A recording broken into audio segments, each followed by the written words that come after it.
Furlong Sprint. It is an $8,000 claiming event for Michigan breds and another very competitive field of 8. You can make a case for everything in here. And this race features Morningtown, who won the Inkster Handicap last year, now racing for $8,000. Let's take a look at the field. Number 2, Laughing Bandit, figures to be on or near the lead for trainer George Maker, teaming up with his Go Jockey, leading rider Michael Morgan. The dynamic duo returns.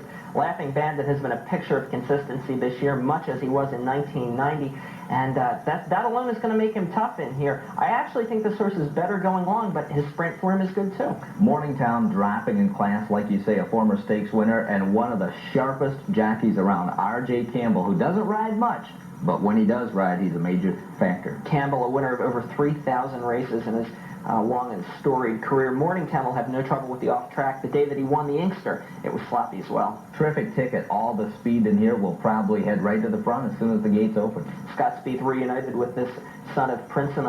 Spieth rode Terrific Ticket on October 9th and won with him on that day. Bojo's Image made short work of 2 $4,000 claimers, winning 2 in a row. Takes a class hike today. I like this, too, that he's jumping back up. That indicates that trainer David Gable has confidence that he doesn't want to lose this horse for $4,000, that he's worth more. And indeed, his back class suggests just that. Bojo's Image, a major factor in here. If this race was a beauty contest, we'd like Silver Vigor's a good-looking roan gelding, but it's not a beauty contest. Pretty is as pretty does, and Silver Vigor's is 4 for 43.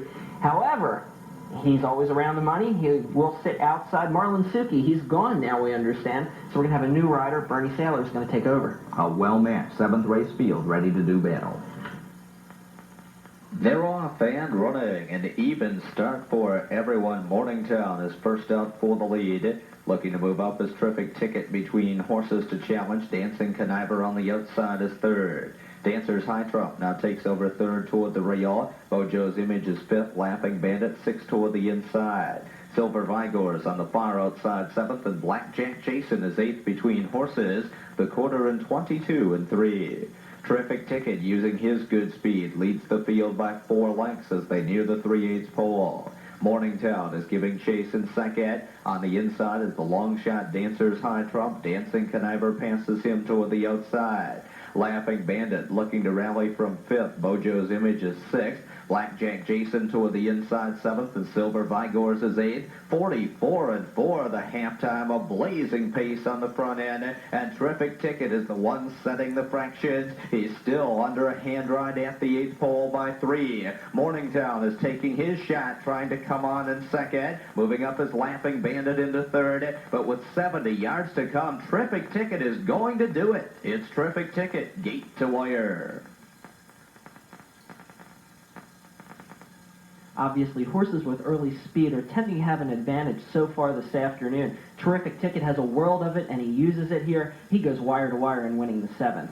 Finishing 2nd was number 3, Morningtown on the class drop. Finishing 3rd, number 2, Laughing Bandit. Terrific Ticket gives Scott Spieth yet another winner on this afternoon's card, and he seems to own this 8,000 division. He's very sharp right now, and if he remains in top form, he could have another win or 2 before the end of the meet. The 8th race is our featured simulcast, Mike, and it's a good one. It's the NYRA Mile from Aqueduct in New York, $500,000 Grade 1 stakes event. A field of 15 horses going postward after a late scratch. A great betting race. This race is always a great betting race and always attracts some quality contestants. Last year it was won by Quiet American. The year before, Dispersal. And the heck of it is, most of these horses could not get into the Breeders' Cup races, so it's basically the best of the rest not eligible for the Breeders' Cup because of the lack of points or money winning, and it's a great race. Let's take a look at the field.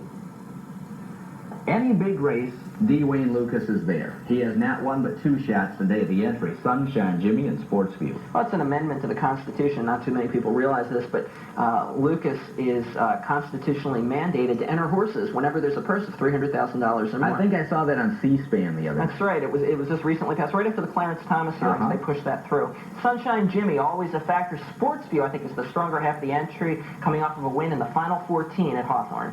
Cracked Bell, probably the most consistent horse in here, was claimed for what, 65 grand, and it's been first or second his last 9. 62.5. Frank Martin, what a genius he is. Cordero is going to have to deal with the rail, though, and in a 16-horse field, if he doesn't get out well, he could be in a lot of trouble. 3-year-olds in the fall tend to be more competitive with older horses, and we have a 3-year-old, the 5 Sultry Song, who's been racing better lately. Shane Bidinger likes this horse a whole lot. He's picking Sultry Song. Fresh off a win in the Jamaica Handicap over Honest Ensign and Take Me Out. I think a mile around one turn will probably be Sultry Song's best game. Number 7, Mr. Integrity, in from California, shows speed out there on the hard, fast tracks. No Lasix today, though, and a tiring track. Yeah, he's a let the big hoss roll type, the horse that came in undefeated for the Met Mile. Sam, I know you like that horse. Thank you for the flight jab there. What can I do, Sam? I'm tired of these California horses coming in with all these ones across their past performance lines and then blowing up. Maybe Mr. Integrity will be different, but I'm not a big fan of him yet. Rubiano, the starting high weight, the horse to beat in here, always tough. And always around the money, and he does like the New York tracks. He never wins by much, but he wins nonetheless. A multiple stakes winner of over $380,000.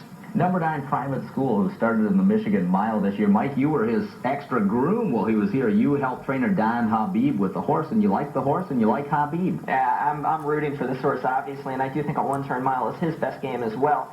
He did win a Budweiser Breeders' Cup race at Thistledown this year and was second to Black Tie Fair a couple times. If this was a car race, we'd go with 57 Vet, but it's a horse race. Does 57 Vet still have a shot? Why not? Dennis Manning is his trainer. Manning trained Snappy Landing, the long shot second-place finisher. One of my favorite horses. In that race we simulcast a couple of weeks ago. 57 Vet, 5 for 8 this year. Jorge Chavez in the irons. Julie Crone, the best female jockey in the business right now, is aboard Diablo, a horse with a lot of speed, part of the mutual field. 5 for 10 this year, 6 for 12 lifetime. Don't know that the extra eighth of a mile is going to help Diablo, but it might. Who's to say? It's not a devil's bag. All these devil's bags seem to be running well this year. Let's head to Aqueduct for the simulcast of the NYRA Mile. And they're off. Mr. Integrity breaks well. 57 Vet is there. Diablo with good speed early on the far outside. Irish Swap and 57 Vet. And leaving the chute, it's 57 Vet. Irish Swap is right there. Mr. Integrity mixing it up in between those two. Honest Ensign saving his forward position at the rail. He's racing 4th. Excellent Tipper is now 5th. Sultry Song 6. Private School is a close 70, just 3 lengths off the lead. And then it's Rubiano, the gray in between horses, 8th. Cracked Bell, pinned down inside 9th. Out of place, moving 10th. Diablo, 11th on the far outside. Sunshine Jimmy is in behind horses, about 10 lengths from the front.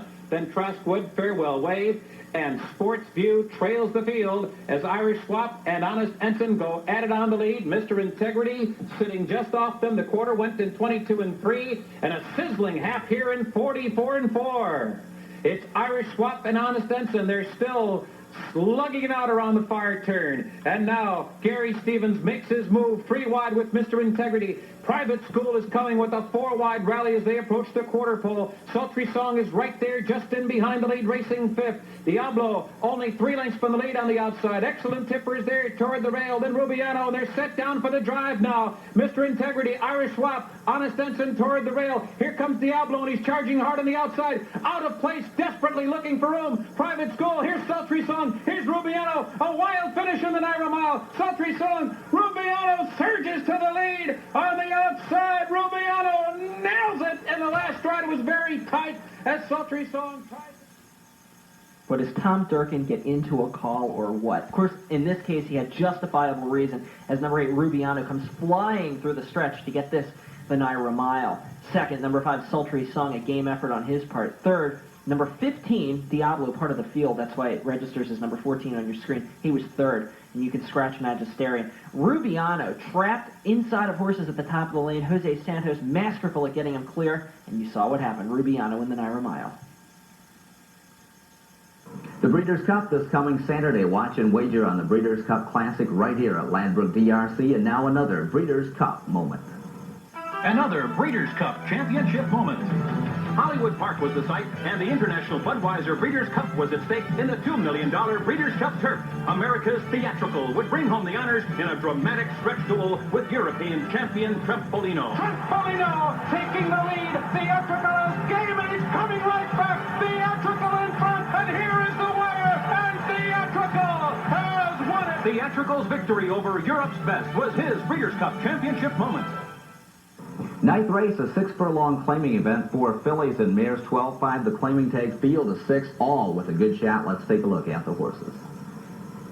Number 1, Glitzy Bash, one of your favorite horses, Mike. A blue-collar horse for this high a claiming level always comes hard with a good late kick. She's a sharp-looking gray mare, and she needs a fast pace to set it up. When she wins impressively. When she loses, she's just a bit short. Marsha's World had won 4 in a row, then tried Allowance Company last time out, back in for a claiming tag today. The 4 races she won in a row came for jockey Jeff Fall. Fall didn't ride her last time out. She lost, back to Fall today. Heavenly Miss, Lester Knight aboard. Tough mare, 17 wins and 51 career starts. And 39 for 51 in the money. Heavenly Miss is always tough. She goes back to Lester Knight, and Lester has ridden her to victory before. Pasco County was claimed 3 starts ago. Now in the barn of trainer Carlos Utrera. She's back to the level where she was claimed. Hasn't seemed to quite have found her best stride the way that she did when Brenda Hill was training her, but still has maintained her form, and she's a factor. Gold Action coming in from Arlington Park in Illinois. Trainer Reed Gross very high on her. Likes to run on or near the lead. Horse can throw 22 and 44 at you early. She will be on the lead. If speed holds, she'll be the one to beat. Well, instead of let the big horse roll, we'll let Gold Action roll as we head to the gate for the night. They're off and running. Pasco County gets the first call. Marsha's World now hustling through to take the lead. Gold Action is right there on the outside in 3rd. Heavenly Miss comes out running in 4th. Molly Squash to her inside is 5th. And the gray Glitzy Bash at the back of the pack trails the field. She's 8 lengths from the early lead of Marsha's World, who's on top by a length. Pasco County is rating just on her flank in 2nd. Opening quarter in 23 seconds flat. Gold Action is 3.5 lengths from the lead in 3rd. Another 2 lengths to Heavenly Miss in 4th. Molly Squash is 5th, and Glitzy Bash beginning to make her move. 6th on the outside, and now Pasco County is into gear. She's coming on to challenge Marsha's World. They reach the quarter pole, the half in 45 seconds flat, and Marsha's World is trying to wire them. She leads it by 2 as they straighten away for the stretch drive. Pasco County on the outside is 2nd. Toward the inside is Heavenly Miss, who's running in 3rd. Gold Action is 4th. They're a 16th from home, and Marsha's World is strong on the lead. Heavenly Miss coming through for 2nd, but it's an easy win for Marsha's World.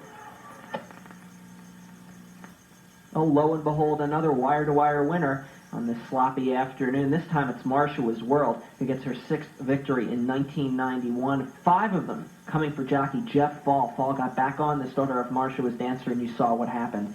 2nd was number 4, Heavenly Miss. 3rd, number 5, Pasco County. Marsha's World, trained by John Fagiano. Obviously, we said ridden by Jeff Bald. She's good. She's getting better. She's 11 for 31 lifetime. 10th race, allowance contest, 6 furlong sprint. Here's the field. Another good race. Number 1, Daytona John has won more races than any horse in here, with the exception of Greg Bowe, and these two stand out on paper. What do you make of Daytona John? Hasn't been above 10 to 1 in the odds all year, and yet is 0 for 15. Another chronic tease is going to need things his own way. Number 4, Rajab's Favorite. Looks to be set up very well for this race. A route off a layoff, back sprinting today. I like Rajab's Favorite a bit in here today. The conditions suit Rajab's Favorite, and this horse is 1 for 9, indicating that he's just going to get better, too. A lot of speed in this race, but the best of the speed is probably Greg Bowe. Sloppy track, he could easily wire him. He's going to try to make the jump from claiming company up to the allowance ranks. I think he'll be favored. Most people think he can do it. Okay, let's see if he can as we move to the gate for the 10th. They're off and running. Greg Bowe jumps out fastest of all for the early lead. Private Brandy on the outside of 2nd. Rajab's Favorite is now moving into 2nd toward the inside. Daytona John is 4th, and Oxford Liberator is right alongside him in 5th as they move down the backstretch, passing the 9/16 pole. It's Greg Bowe who's easily made the top. He fronts the field by 2, the opening quarter in 23 seconds flat. Rajab's Favorite is stalking him in 2nd. Private Brandy 2 lengths further back in 3rd. Daytona John is moving up closest to the rail, and Oxford Liberator is 5th toward the outside. He's about 6 lengths from the lead with 5/16 of a mile to ride. Greg Bowe, under a hand ride from T.D. Houghton, looks strong by 3, the half in 45 seconds flat. Rajab's Favorite trying to gain ground in 2nd. Daytona John toward the outside is 3rd. They near the 8th pole, and Greg Bowe is showing the left-handed whip. He's gotten every call so far, and he's still solid on a 5-length lead. Rajab's Favorite trying to save the place from Daytona John, but it will be Greg Bowe, an easy winner.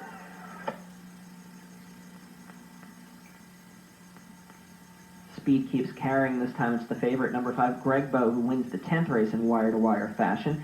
Greg Bow really getting hot this year for trainer Keith Johnson. Just a few months ago, he was losing races for a $4,000 claiming level. Now, he's just won an allowance race. Second was number 1, Daytona John. Finishing third, number 4, Rajab's favorite. Greg Bow, a lot of early speed, shows it here. The trainer Keith Johnson, ridden today by T.D. Houghton.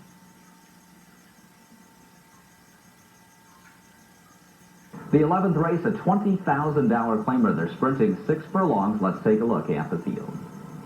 Good race here. Number 1, Jerry's Native, always tough to beat, was second last time out in a good effort. And he'll be winging on the lead again today. Scott Spieth rides him, and the horse has a lot of speed. You'll see it. What do you make of Gretchen's Lou? This horse seems to be able to run well, whether it's a route of ground or whether it's a sprint. Dropped a little too far off the pace last out. Loves an off-track, however, and shows some good form from back east earlier this year. Speaking of good form, Ragtime Charlie just destroyed a field last time out with R.J. Campbell aboard. Anything close to that effort should win again.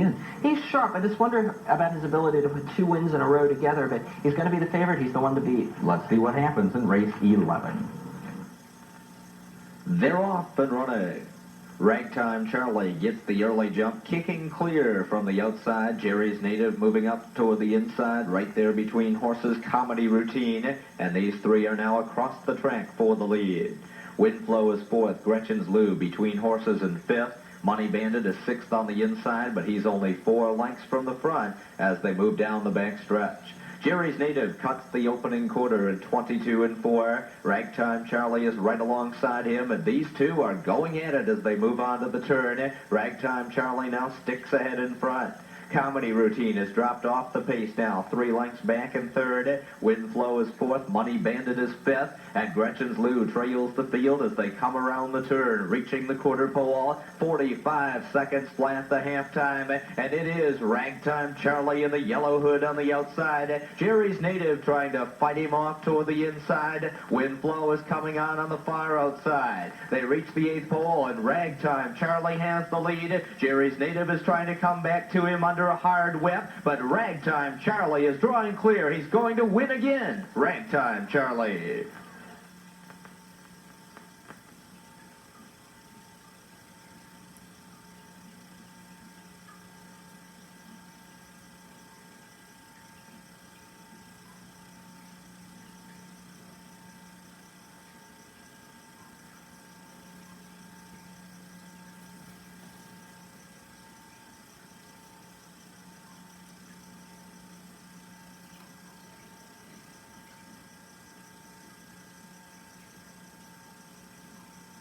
Twelfth race finale, $4,000 claimer, fillies and mares going 1 mile, and we will now take a look at the horses.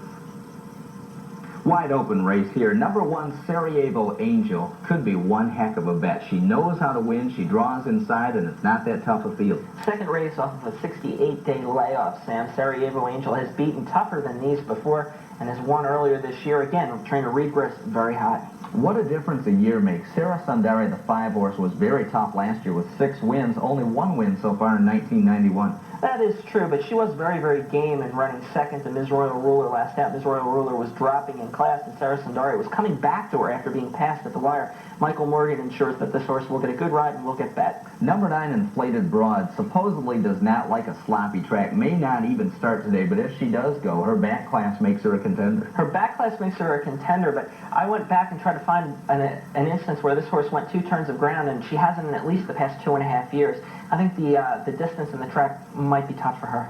Horse coming in from Canada, Kinlan Time, trained by Andy Pollock. Pollock has done very well with these Canadian ship-ins. He certainly has. However, most of his Canadian ship-ins were getting Lasix for the first time, and Kinlan Time is actually getting off of Lasix here. And I don't know how that's going to affect her, but she does have a lot of early speed. 20 to 1 in your mind, 21 morning line, 20 to 1 in your hearts. Let's see how Kinlan Time does in race 12. They're off and running. First away is Kinlan Time, who's being hustled hard from the outside for the lead. Sarajevo Angel put to the whip early on the rail. Street Magic in between horses. Sarah Sundari also in between horses in 4th position. Presently taken, moving up toward the outside. Toward the inside is Bean Bird, who's now racing in 6th. CC Bowers moving up on the outside. T for Ahmad is 8th, and Senora Aurora trails the field. The quarter in 24 and 2. It's Kinlan Time who's cleared to the front. She leads them by 3 lengths as they head down the back stretch. Presently Taken is giving chase in 2nd. 2 lengths further to Sarajevo Angel in 3rd. Sarah Sundari within 5 lengths of the lead on the outside. Street Magic is running 5th. T for Ahmad 6th. Bean Bird is 7th. CC Bowers is 8th. The half in 48 and 2. And way back and trailing the field is Senora Aurora as the field moves on to the turn. Kinlan Time still leading it by a length and a half. Presently Taken trying to move to her on the inside 2nd. Sarah Sundari is running in 3rd. Bean Bird is moving up toward the inside in 4th as they come around the turn, nearing the quarter pole. And Kinlan Time has led every step of the way, 3 quarters in 1:13 and 3. Sarah Sundari looking to move up on the outside. Presently Taken is there toward the inside. Closest to the rail is Bean Bird as they reach the 8th pole. It's Kinlan Time now put to the web. She's tired and drifting out a bit, but still holding on. Bean Bird trying to run her down. Senora Aurora moving through between horses. It's Senora Aurora charging hard to win it.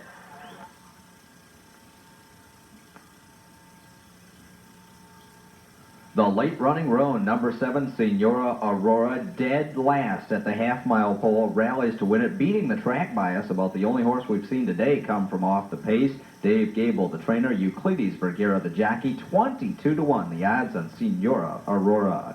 Kinlan Time, the Canadian who did get Lasix, first time in America, finished 2nd after tiring. 3rd, number 4, Bean Bird. 4th, the 5, Sarah Sundari. Number 9, Inflated Broad, scratched.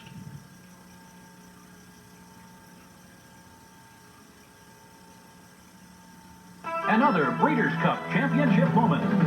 Under a bright Hollywood sun, D. Wayne Lucas, the winningest trainer in Breeders' Cup history, saddled his 3rd straight Breeders' Cup Distaff champion.